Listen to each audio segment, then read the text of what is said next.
compter sur moi. Ok, je t'envoie ça. D'accord. Naorange, masolo ya lale komi carré. Bomba mbongo, tinga mbongo. Somba crédit, baby loko ya wende. Masolo nyoso salama na chombo. Merci, merci. 44 pièces. Orange Money, Orange Money. Et ça Vous n'avez plus de crédit? Passez cet appel. Veuillez recharger votre Money, Orange Money. Et ça la Orange Money, Orange Money. Et ça la Orange Money, Orange Money. Na Orange Money, bokoki kosalela mbongo na bino bisika nyonso mpe na ntango nyonso bolingi. Bosala batransfert, bofuta bafacture mpe borocharge kaka na kobeta étoile 144 dièse mpe bobénéficie na batarification na prix ya bien mpo na batransfert na bino bisika nyonso na RDC. Vous rapprochez de l'essentiel. Orange.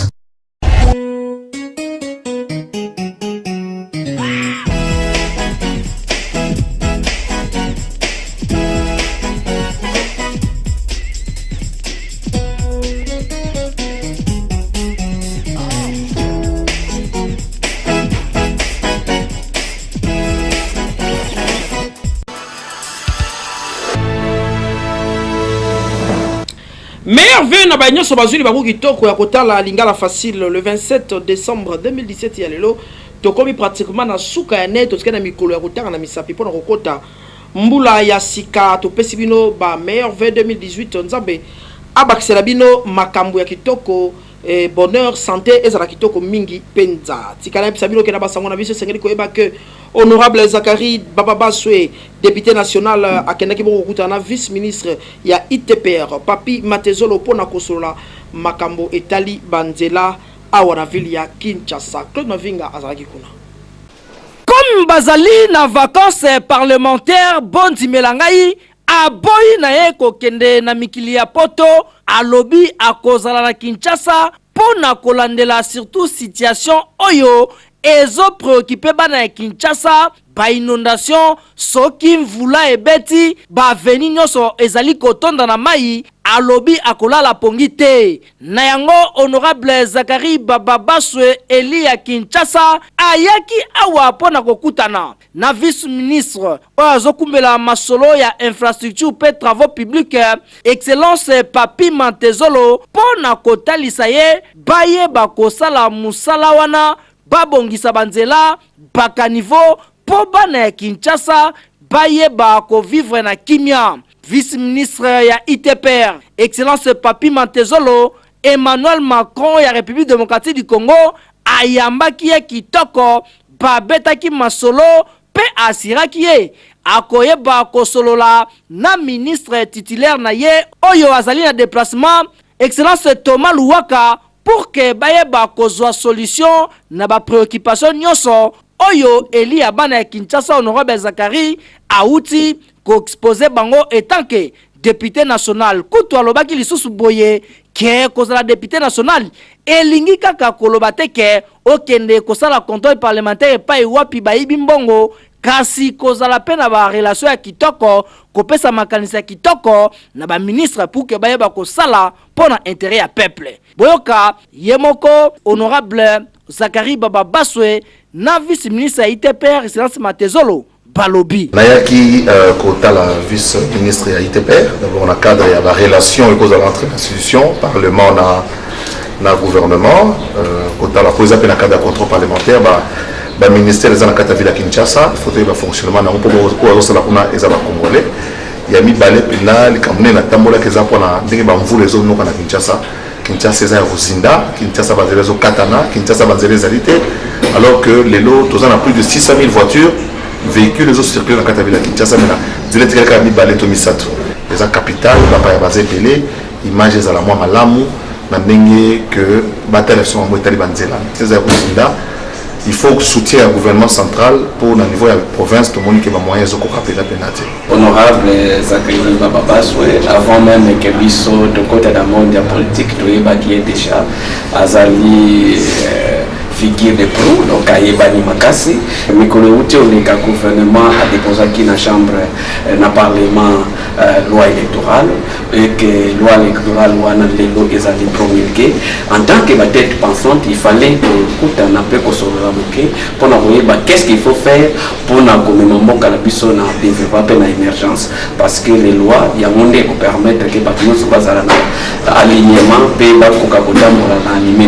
Breki, ezalakande boye, surtout koeba kosangisa makanisi, pour que bayeba kotonga pour intérêt ya République démocratique du Congo. Ezalaka boye, c'est que bien. Lisolo ya pasi pe ya mawacha litoyo kango bien bandeko mibali balongola bango na SNEL bazalaki ba agent SNEL basala musaka kitoko balongola bango sans raison kasi bakomi ko compliquer bango kuna na justice na bandeko ya SNEL pour un élément oyo Vincent Nokwa bazalaki kuna eza penza lisolo ya pasi yaya pardon vanda pio landa lisolo yo ateza noko na bino soko sepela batata yo bavandi aboy basala musana bango kitoko na SNEL bazalaki ba agent ya recouvrement bakenda même ko détecter bato bazala ko yiba courant SNEL pe batelemela yango kitoko koka moi lokola koloka kaka pamba boye balongola bango na misala raison et banité bamonaki ke pasi ya boye bako supporter yango telelo ça fait 5 ans bakenda ko funda na justice basamba pe jugement ya liboso bagania na pete nyoso et comme passe na pesa ngo mbongo yaka lelo zonga lobi ba problème kili kutu 6 personnes entre bango bakufa na souci ya likambo oyo ato solo boye ole bandeko ya SNEL bapesa bango mbongo na bango bakeli susu ko funda bango na cour d'appel ya Gombe pona ko compliquer vie ya bana ya ngani ya batata ya ngani biso toza ba agent SNEL toza yi recruté depuis juin 2012 toza yi recruté na SNEL pour 3 objectifs. L'objectif à liboso ezaki il fallait de maximiser ba recette na entreprise. L'objectif wana après 6 mois to réaliser 22 millions de dollars et continue à caisse SNEL. Deuxième objectif ezalaki to améliorer qualité à dessert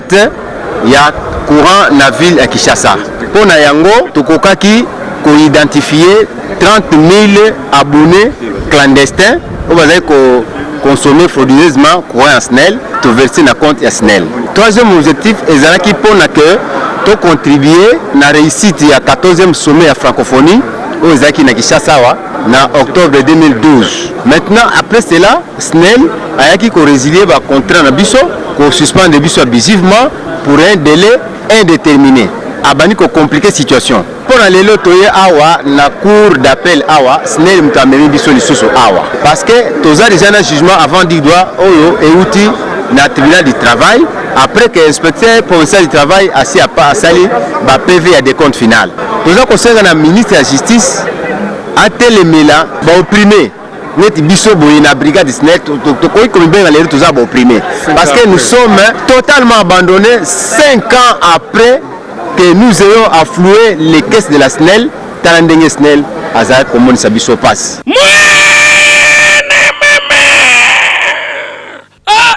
Komi boye tosengi na numéro 1 ya République démocratique du Congo bakonzi nyonso botala nanu dossier bandeko oyo kosaka ake azamwana yo basale boye kitoko te allez mama pona yo SNEL makambo basali baza bandani irresponsable numéro 1 na kati ya mboko ya na ngai côté na bino bo fera ndenge nini sikoyo tala ndenge nini population ya quartier Kindibula na commune ya Mongafula ndenge ba vivaka o comprendre que batu na batu bana ndenge na bango ya vivre. Caméra lingala facile kitaki awa na commune na Mongafula na quartier Kindibula et pa itomona kindenge nini population baza ko vivre. Awa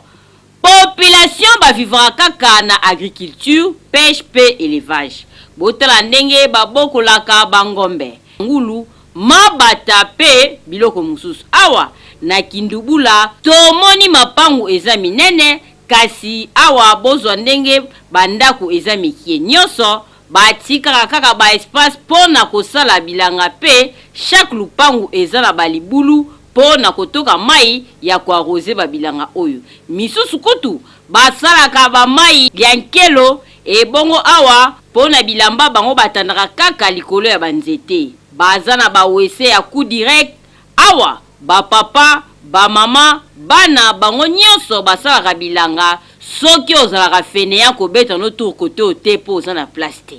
Ebongo na bapokwa soki basilisi tomoni bamama na makusa ebongo bapapa bango wana na jeu ya dame boyoka lokole. Kindibula to vivaka na biso bien to biso bato tozo produit quand même une partie ya Kinshasa po tozo lona difficulté na biso ezali vale bozo buka siko bilanga o tokotia wapi biso toza pona ko bokola banda ku ba buki ba porcherie ko buka bangulu ko panda bato tozo betela même mbula awo toza pona vale pona ko lesa peuple ba ole basunga biso bango bazo panza biso to kosala nini. Ah oui, boye bake ebele ya bandunda oyo eliamaka awa na centre ville e utaka na quartier Kindibula awa na commune ya Mongafula. To sengi pe na ba oyo basoki paka na agriculture mingi peza ministère ya agriculture pêche pe élevage batia po ba secteur oyo po main d'œuvre ezali volonté ya musala ezali soki boche bango po na Kinshasa oyo en tout cas soki mutaleli nzala ya ndunda akosi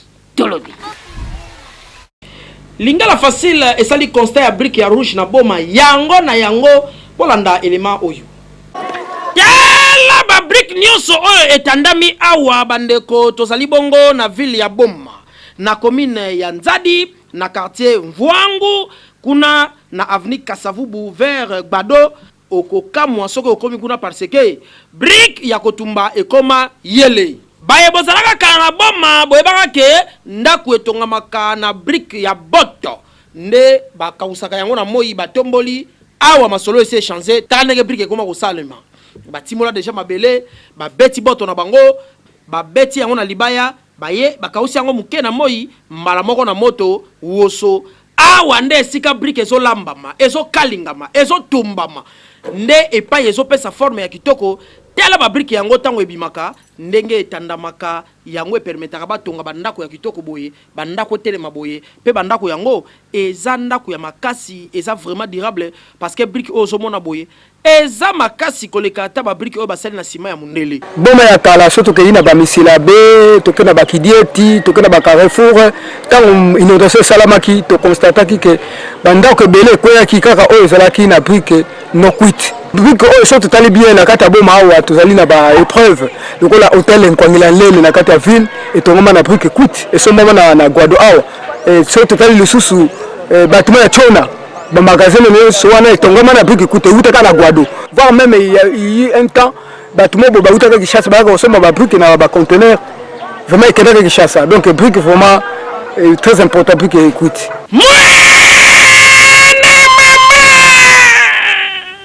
En tout cas, penza na Congo idéologie ezokola kaka malembe ndenge balobaki révolution de la modernité. Mutu na mutu azali ko révolutionner modernité yango na ndenge na ye lokwa na boma kotoyo brique ezotumbama neti kaka mapa ya koni mais ke bana misika fourmi soko tongela ondako undima teke ezali brique oyo uti na mota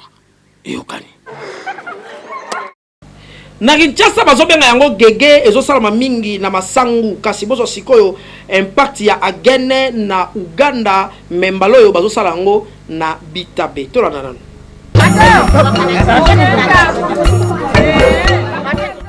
Lelo caméra elingala facile ememi bino awa na Kampala capitale ya Uganda noko kuna soki yo kosanaka ke omelaka masanga tika na yo awa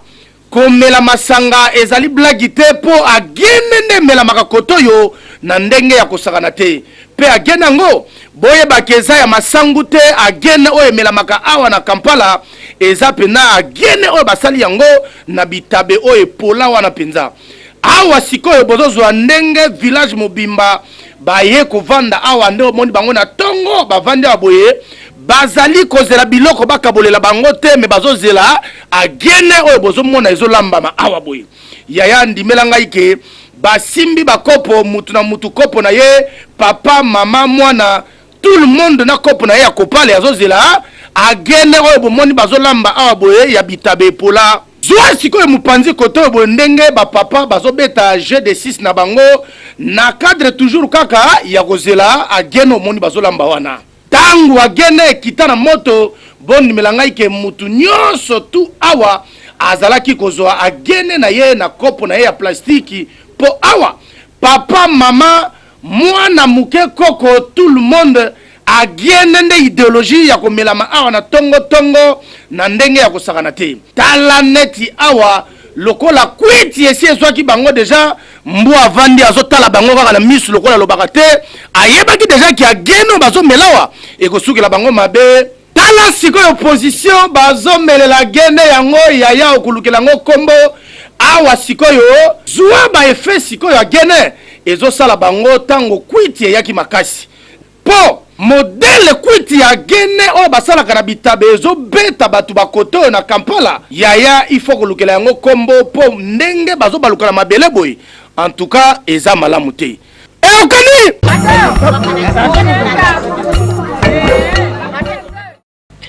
campagne ya dépistage ya col ya ultéris na hôpital du cinquantenaire eza ko continuer Jeringala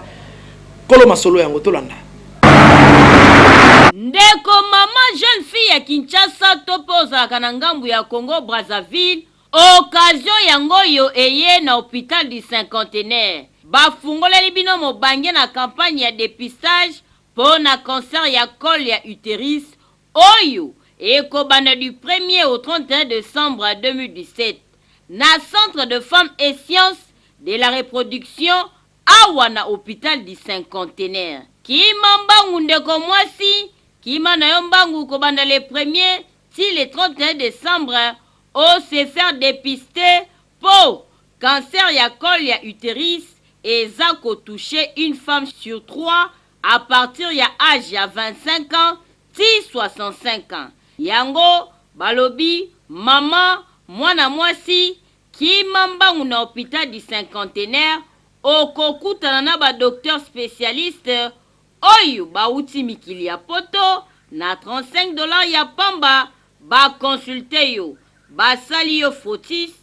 cervico-utérine na biopie soki oyo kaka ba malaise pendant petit besoin to ba période menstruelle plus lourde et plus longue perte ya contrôle ya vessie perte ya kilo douleur na makolo na bapasi misusu na tangu ya bokutani na papa kimambangu na hôpital du cinquantenaire bakosala yo dépistage po oyeba soki oza na cancer na col ya utérus to pe oza na yango te nazozila bino na hospital Cinquantenaire match Isabia keba avant ekoma trop tard po cancer eza curatif pe ekoki kozala traité soki ba découvrir yango avant okozala na yo mobimba kasi wapi na hôpital du cinquantenaire eokati hôpital du cinquantenaire hôpital pour le peuple par le peuple Chintunga evidanda kala na evidama sengi ezosilisa likwiti na ndenga liseki te landa o comprendre lelo ka malili eyebana na makasi yaya mwana Kinshasa olulaka evidanda kala ebunga na terrain Beltesco Kolomboka ayebike etikaka yo na posa tala lelo oyo bazongisi evidanda kala na terrain sikoyo ozongo a mode evidama sengi yaya eza na feeling ya kosakana te oyo ezali penza mama oyo abotanda kala tala ye mbinga tala ye molai munene okolia yango na kwanga na fufu na lipa na loso makemba pe biloko ya ndenge na ndenge evidama sengi eza kitoko makasi ekoki pe ko accompagner eloko malili banoko ba coopérateur bovani na staff ozolia evidama sengi ozomela kopa malili journée na yo kitoko makasi evidama sengi okotia yango na pondu na ndunda na madesu ngai pe biloko ya ndenge na ndenge ezo permettre bana balia kitoko mais avec appétit évidemment sengi oyo eza nango ya koluka te kota kaka na boutique ba voisin eza wana en face na yo ezo teka na mbongo mukie mais soki esimbi kwanga makwiti kaka kiok hey Beltesco Kolomboka merci pour na évidemment sengi bakino ba remercier yo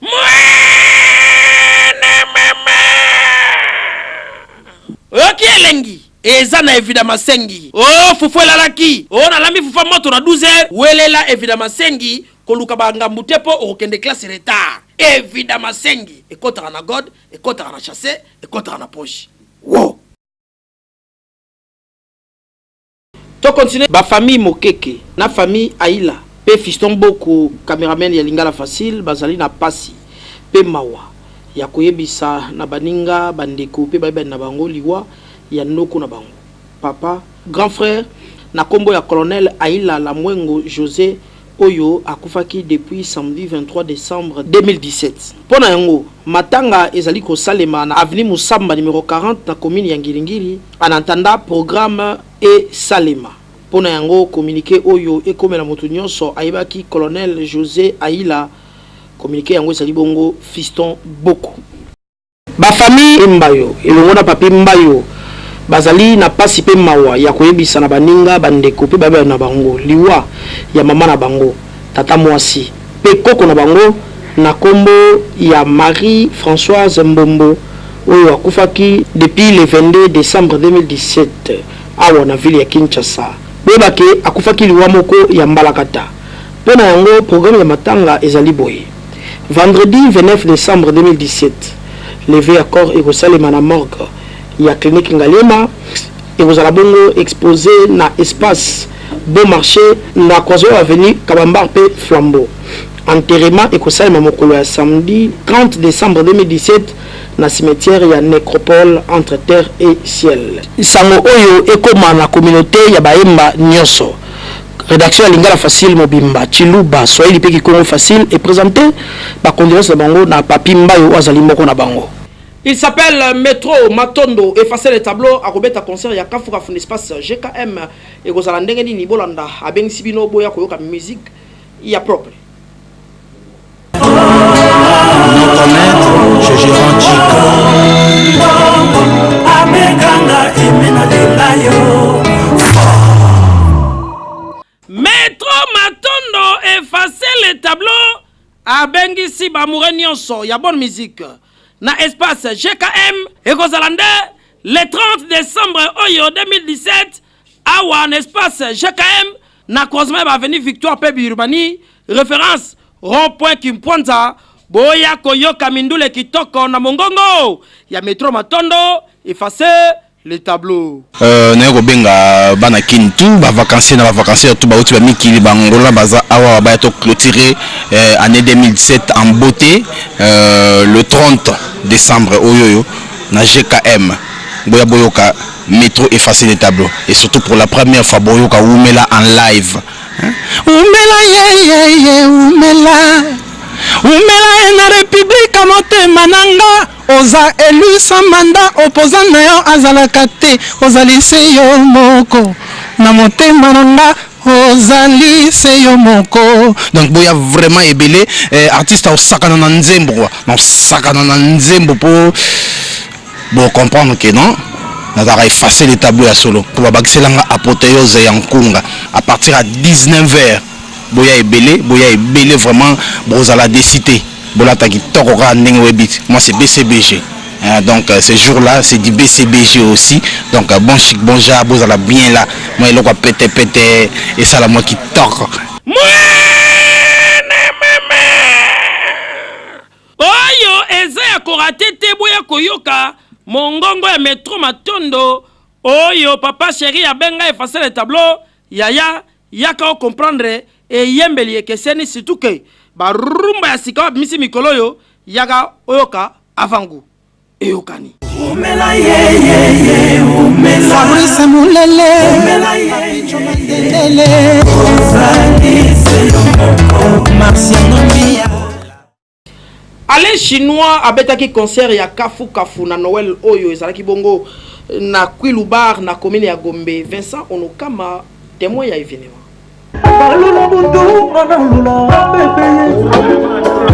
Le 25 décembre ambiance ezalaki na Kwilubar awa na commune ya Gombe avec Père Noël Alain Chinois oyo asepelisaki bamoure ya bonne musique na ndule na ye ya tango akomaki likolo ya podium mutu yonso atondisa baki na esengo po kunga mwana mbala za nango parado madame parado monsieur lukela yango kombo amour na yo ekotala mai koleka obsession na reflecteur ba débauche balula bundu na lula bébé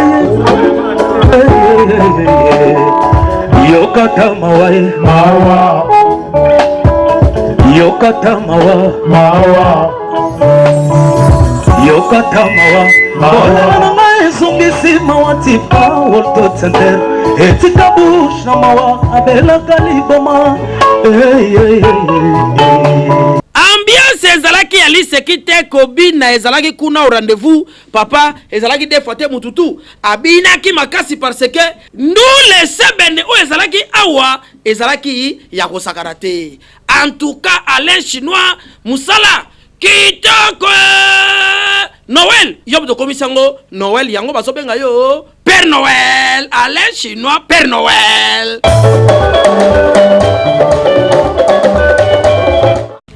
Tokomi na suka ya mvula bandeko bazana esengo kopesa ba veuille na bandeko na bango botala ndenge ba pesi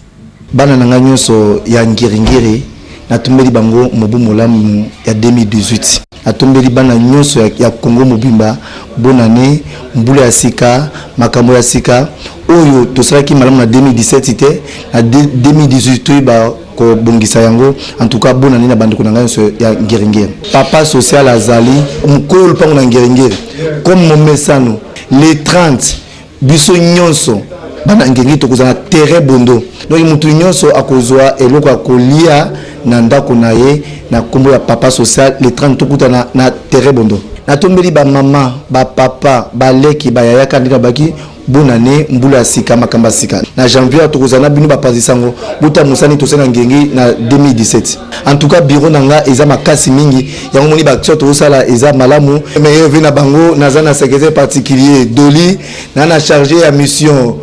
de leur méta en tout cas la dire mais on a chargé ya makasi en tout cas bien sur kitoko ba mama Solange tout bonne année ba cordon nyonso bonne année makambula sika makamba sika bande kunanga pa linga facile bonne année bonne fête 2018 et c'est quand je pas bazali ba premier ans raté mais mbula sika makamba sika nazali ko présenter ba vœux les meilleurs na ba membre nyonso ya démocratie chrétienne. Et nazali ko senga na bango to continuer engagement na biso ferme pour la victoire ya démocratie chrétienne. Et nazali peut ko présenter très particulièrement mes vœux les meilleurs na l'honorable Eugène Diomindongala kuna na prison esika azali nazali ko présenter pe ba meilleurs vœux na ba autorité na biso ya rassemblement. Je cite notre président, le président Félix Tshisekedi o azali ko kamba rassemblement na biso tozali na yango. Et puis na mwana mboka Pierre Lumbi o azali président ya conseil des sages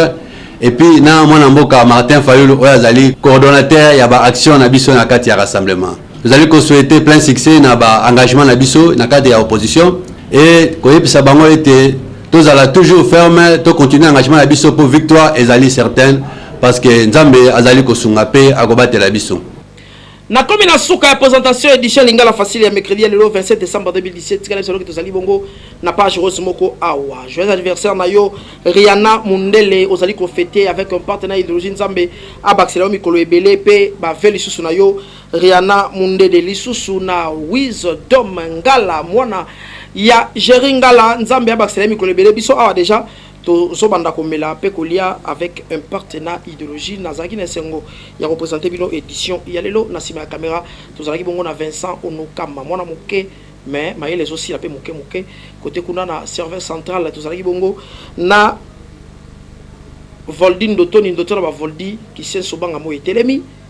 côté ya montage Irish Ntomoro Mutuboko ebele na kati Franck Bakando Mbacourse Blanc pe Grâce Mayemba. Alors, pendant l'élo, na silisi yango na lisese oyo. Pona nini banda ba ebisaka ko yebi kolamba. Kolinga suko meka mungu ate. Omoni obebisi biloko. Bonne année!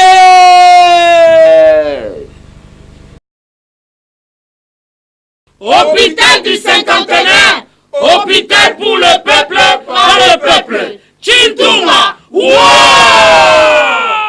Na ba hôpital nyonso eza na kati ya ville ya Kinshasa pe na Afrique centrale mokote kokani na hôpital du cinquantenaire. Na hôpital du cinquantenaire oyo na $2 ya pamba ozwi fiche na yo pe na $5 okutani na spécialiste. Okutana na gynécologue, ophtalmologue, cardiologue. Minu eza ko déranger yo misu nyonso wana ndimela ngai na 5 dollars kaka ya pamba par semaine oza na droit ya kokutana na spécialiste na kati ya hôpital du cinquantenaire. Bato ebele bondimela ngai bazalaka kozwa basoin na poto babosana kaka likolo ya ba appareil oyo eza na kati ya hôpital du cinquantenaire. Lelo na Kinshasa to pe na Brazzaville kokufa ekoki na yango nanu kobosana mukie po likolo ya hôpital du cinquantenaire oyo pamba te ba équipement baza na yango ndimela ngai somotro. Bobanga na bino mbinga ya hôpital du cinquantenaire oyo te pamba te na 2 dollars ozwi fiche, 5 dollars oza mobimba okuta na spécialiste pe ozwi basoin na yo kitoko. Mwana ya mboka occasion yango yo pona kokuta na spécialiste avant ko ya maladie kende komona ye na 5 dollars ya pamba oyebi soki oza malade to pe oza malade te. Kasi pona traitement okozwa yango kitoko kaka na hôpital du cinquantenaire. Hôpital du cinquantenaire, hôpital pour le peuple, par le peuple. Chintuma, Étoile 144 dièse.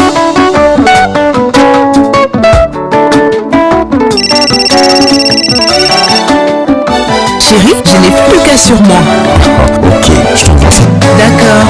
Naorange, masolo ya lale komi kare. Bomba mbongo, tina mbongo. Somba kredi, pe biloko ya wenge. Masolo nyoso, salama na chombo. Merci, merci. 44 dièse. Orange Money. Et ça Vous n'avez plus de crédit? Passez cet appel. Veuillez recharger votre money. Orange Money. Et ça la kanga bien. Orange Money. Et ça la kanga bien. Orange Money. Na Orange Money, bokoki kosalela mbongo na bino bisika nyonso pe na ntango nyonso bolingi. Bosala batransfert, bofuta bafacture pe borocharge kaka na kobeta étoile 144 dièse pe bobénéficie na batarification na prix ya bien pe na batransfert na bino bisika nyonso na RDC. Vous rapprochez de l'essentiel. Orange.